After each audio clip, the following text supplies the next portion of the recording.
we are from Group 11. So our experiment today is experiment 4, flow in pipes and fitting. So before we begin our experiment, there's a few things that we need to do.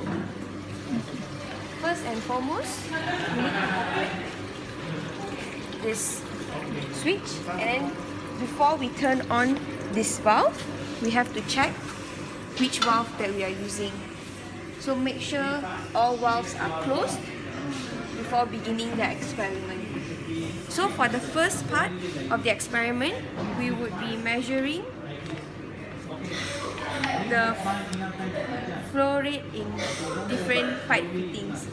So first, before you on, you have to make sure that this is switched off, and then you fit in the plugs and you change it for all different 4 experiments.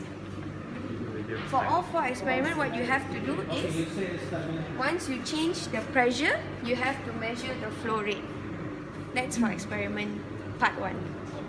Second part of the experiment, we will be measuring the volumetric flow rate. So for this one, we will be using the orifice meter and the venturi meter, and we'll do comparison. And then the pitot tube is used to measure the volumetric flow. For the third part of measuring the friction loss in valves and fittings.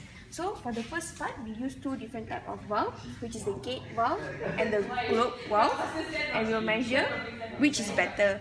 And then the next part, we will use different fittings, so the 45 elbow and 45 Y junction, and then we see which is better in the friction, in difference in friction as to whatnot. For the last part, we will determine the coefficient of contraction and coefficient of expansion.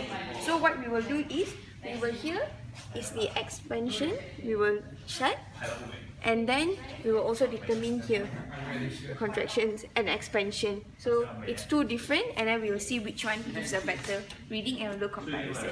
So that's all from us. Thank you.